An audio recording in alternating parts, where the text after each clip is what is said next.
Something well. There's a lot of pieces that, Yeah. and that is how the airplanes, the visas, and all obstacles. Yeah, I'm the main thing I'm concerned about is visa stuff. Yeah. That's, They're I'm just, used to getting them. They get oh, they have to get this. yeah. And then Last time they had to show up in Delhi. they have to fly.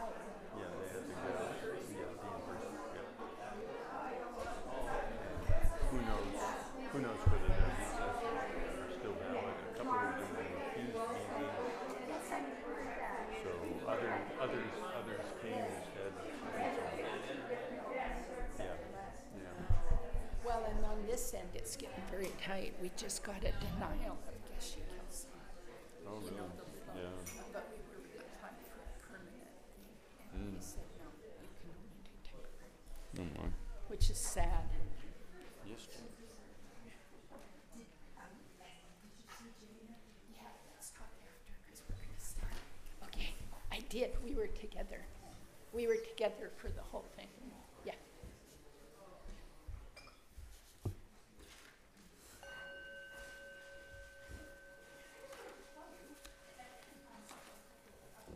It's just good to see.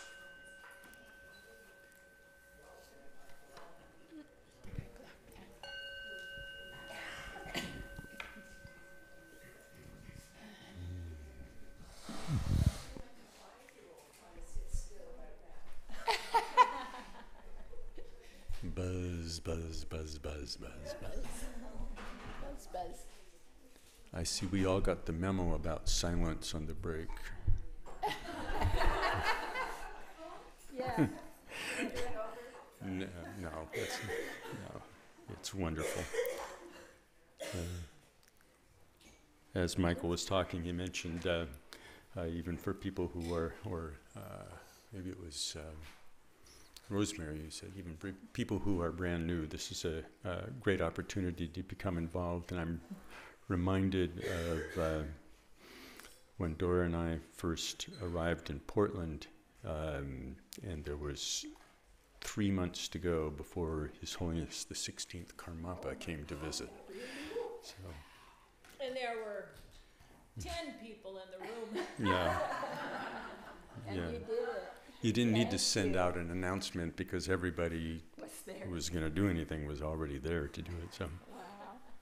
we were just kids then. So.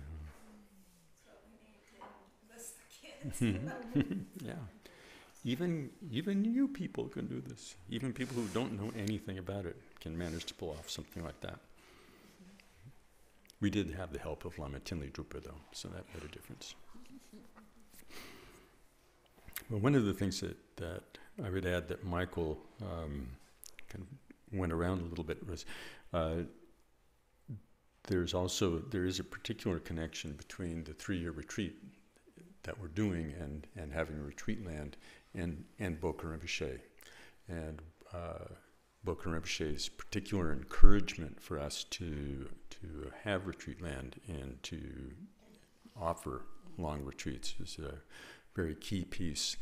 And one of the things, and we started the project while he was still alive, and one of the elements in that's highly respected is if you begin a project with a teacher and the teacher passes away, that it's good to complete the project. Not just say, oh, well, you're gone. I guess, you can't offer any more inspiration on this. We don't know what to do. You have to find out what to do.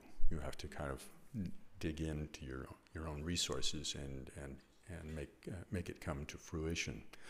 So that's I think another element of Khenpo Rinpoche coming is honoring that cycle of completion, bringing a project to fruition like this. So I just wanted to add those things. And Dora, you? I think they translated the phrase "fulfilling the wishes," Fulfilling and the I wishes. think that just has an interesting ring. But of course, Yeah. it's all Dharma wishes, and Yeah, so the teachers they're not at a loss, really, when a teacher dies. I mean, they are, in a sense. They go through what people go through when they lose someone so dear, but they continue the momentum that's already there. And Kemper-Upshea really did that. They were in the middle of doing building a brand new monastery on the site, very, very much bigger than what they had. So that wasn't completed. The funding wasn't all there, and it was just underway. I mean, it was a long ways along, but not finished. And so he made sure that got finished. And although it was several years, he did then begin to hold the Mahamudra seminars again for Western students. Just thought we'd add a few more things on that. So we have another 20 minutes or so. What would you like to go into? What would you want to talk about? What questions do you have?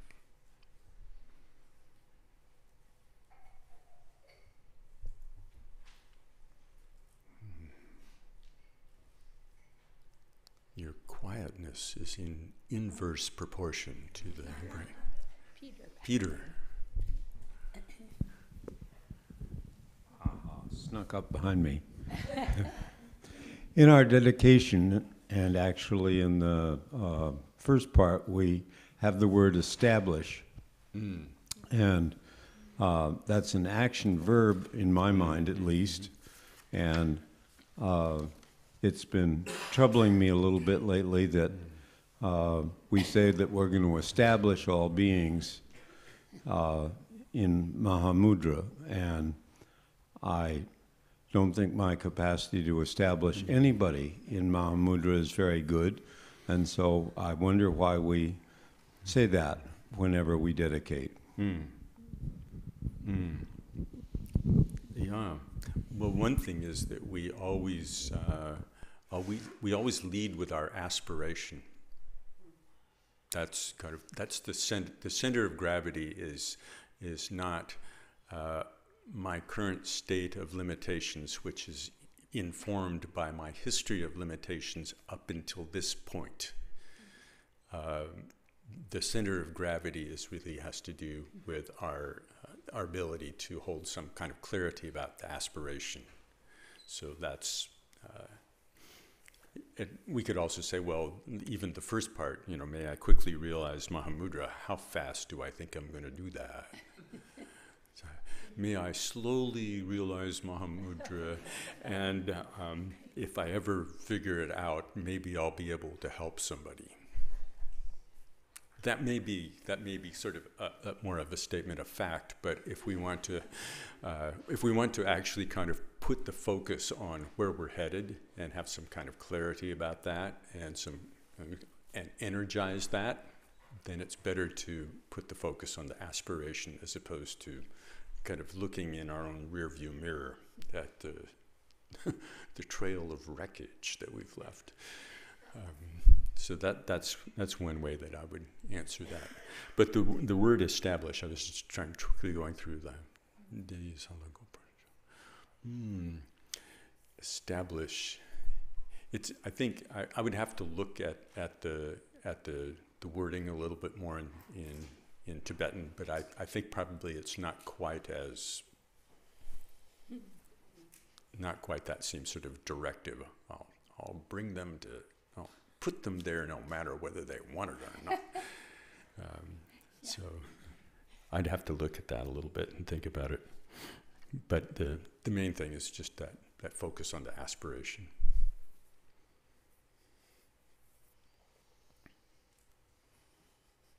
Jane. In regard to that. One moment.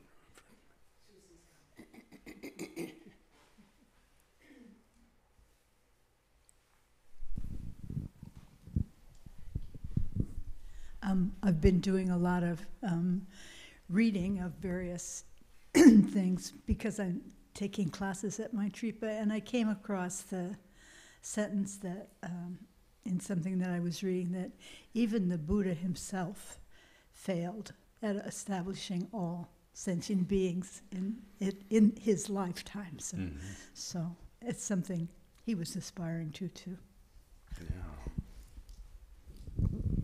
Yeah, it's actually, the stories of the Buddha's life have a number of examples. They're kind of Buddha's cousin and others that were very close and seemed to be absolutely impervious to the influence of the Buddha in the long run, or at least in that lifetime. So it's, it's not done by magic. Boker Rinpoche he said, I remember he used the example in the 1996 Mahamudra seminar here in Portland. He said, it's not like I can put you in the elevator and push the top floor and just send you up.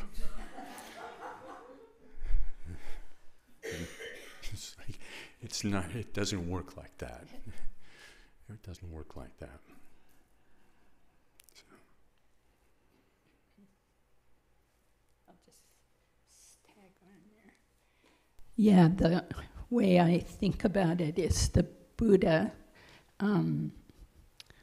describes the path, and then we have to follow it. And there's no way for it. It's kind of beautiful in a way.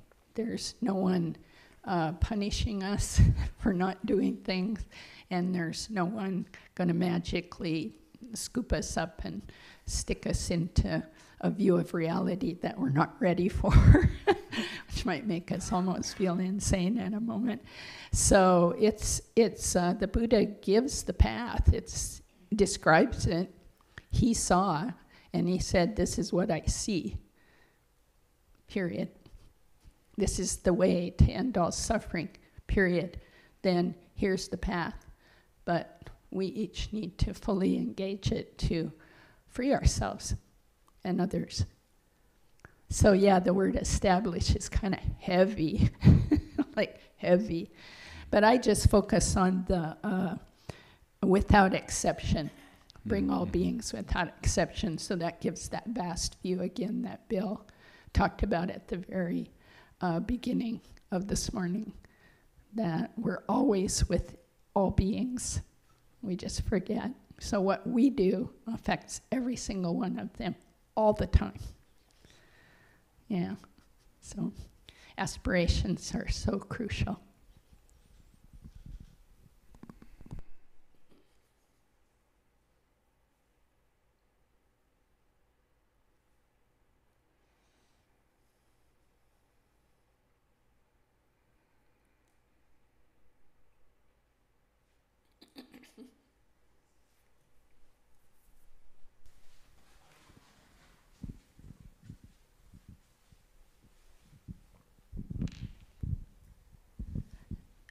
More on aspirations, I'm still hearing echoes of what you taught yesterday and what you kind of sparked yesterday with aspiration. In an instruction for Tong Glen, it's may the others enjoy the fruit of this aspiration. And it's like, oh, cool, I don't have to have arrived at the fruit yet. Just may they enjoy the fruit of the aspiration. Can you add to that, Bill, or Zopa, or anyone? I'll add the precursor piece, which was also that we offer what we have now as well as the fruit of our aspiration. So it's not merely I'm going to keep my teacup here, but I aspire to have a much better one, which I will give to you. It's like Wimpy and Popeye, a hamburger today, for which I will gladly pay you on Tuesday. That it's taking the opportunity to open, every opportunity that we have to open a little bit provides a kind of transformation it takes away some of the concretization of sense of limited being that we have, and shifts it to a different context. It's very easy for us to live our lives in a corral that we continually go around and keep repairing the boards and the fences on, and that's my corral. I'm familiar with it, and if this board falls off, I'll put it back and I'll put it back from the inside. I'm not going to step on the outside. That's going too far. So to be able to step beyond those kinds of limitations is actually critical. And we can do it gradually, but it's also helpful to have just a more vast sense as well, to kind of keep that warm as a larger context for our practice, a larger context for the possibility of our transformation, a larger context for what we might discover. The Dalai Lama has a really good slogan for this, which I sometimes remember, which is, a lot of the time, the profound loses out to the mundane. So because we're so used to the corral, we even decorate it nicely. Not only just repair it, but now I want to paint it this color and that color, and you can come in, but you can't come in. Oh no, they came in, I don't like them. And they didn't come in, and I really want them, but I won't go out of my corral. So, yeah, that saying is profound, On a daily basis, the profound loses out to the mundane. And setting aspirations breaks through that. Because even you're in a corral, even the thought, I understand this corral isn't all there is. And I aspire to be kind to everyone out there. I aspire someday to be free of it. I say prayers. You can feel the difference, right? You're going to treat yourself differently.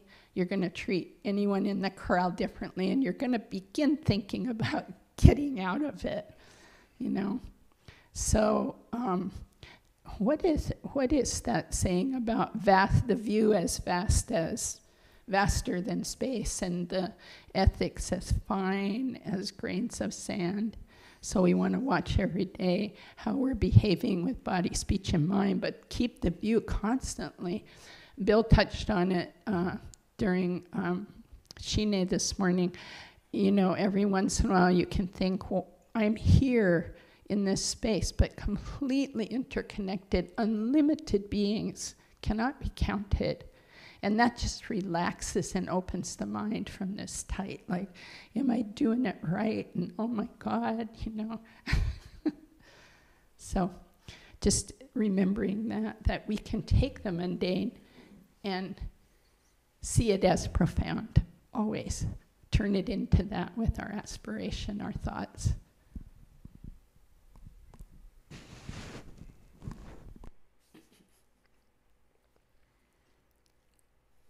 Part of preparation for yesterday, I was rereading Patrul Rinpoche's words from my perfect teacher, words of my perfect teacher, and he had such a long list of things that you can do in day-to-day life, so that you make sure to bring the go to the transcendent possibility back in, to keep reminding yourself of that. And the little book, Day in the Life of a Practitioner by Bokar Rinpoche, also has these things. And they sound a little corny to start out with. Like, if I'm going downstairs, may I think to liberate all beings who have more difficult existences. If I'm going upstairs, may I ascend to higher levels of ethical conduct and insight, these kinds of things. And it's actually one of the beauties of Sangha is that you can you have company in doing these things that are a little corny, and then you find out that they're actually transformative when you actually start doing them, and you have somebody to talk to about how these little steps actually make a difference, and changing the view from I'm getting on the bus, so I hope those people aren't there anymore, and where I hope that construction is not happening because I'm going to be late, and grumble. To I'm getting on the bus. This is a good metaphor for going to the other shore, going to transcend, to always keeping something in mind like that. And it's very good if we can actually make them up ourselves, so that we can feel kind of internally inspired by that, to see the potential, because potential is there. One of the prayers that Bokar Rinpoche, he would always recite a couple of prayers before beginning teachings,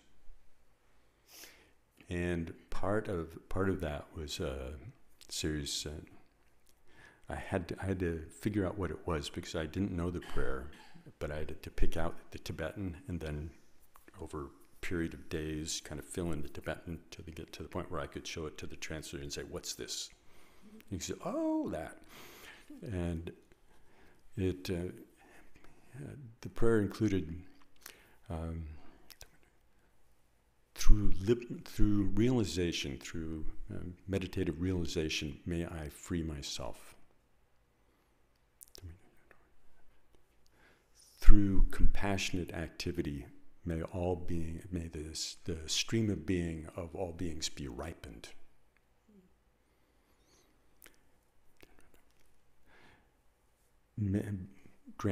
Each one is like, grant your blessing, and you're asking your root teacher for blessing. And this, grant your blessing that I become skilled in working in the play of all interdependent connections. Grant your blessing that each and every encounter with another become profoundly meaningful or embody some kind of profound possibility. And that last one is, that one, I really love that one because it changes every possible interaction that I have. It's kind of like, what could happen here? Even the most kind of the glancing blow on the street of just seeing somebody, and what's possible in that.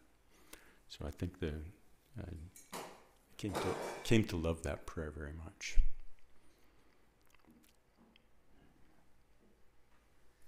I'll just quickly share one I'm working on. These are also called gatas, these little quick things that tie to your activities. So I'm trying to train myself whenever I turn on water, get a drink, or fill a teapot, to just say quickly, may all beings have water. That's close by, clean, sanitary, and may I become a being that helps that occur. And it's really changing just drinking a glass of water. So it's no longer just for me. It's that reaching from the mundane to the profound. And we need the mundane to get to the profound. That's the transformation. So you can pick one little thing, every time before you start your car up. May I drive in a kind manner that's aware of the safety for others, or anything. You can make them up. Yeah, they're fun, and they really lift your mind. When you mention water, one of the it's not so applicable in a modern life, but one of the ones that Patron Rinpoche mentions is that every time you draw water, to touch the water and then flick a bit in the air as an offering. So I sort of imagine myself doing this in all kinds of socially awkward situations, sticking my finger in a water glass in a restaurant and going like this. Yeah. Punsuk does it in restaurants. Always. So there you have So a, you can. yes, the bold ones in the sangha lead the way for the rest of us. Yeah.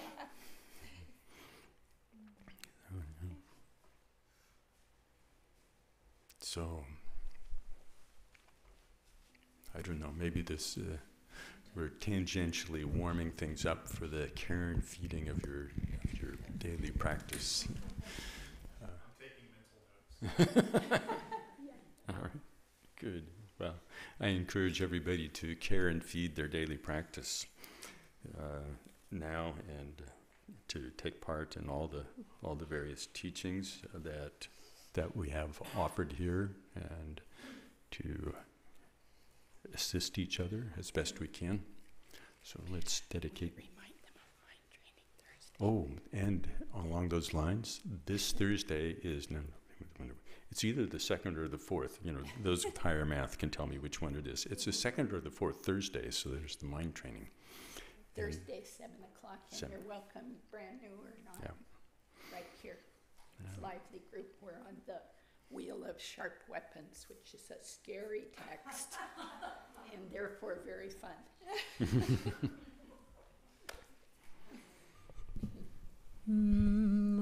By this virtue may I quickly realize Mahamudra and establish all beings without exception in this state.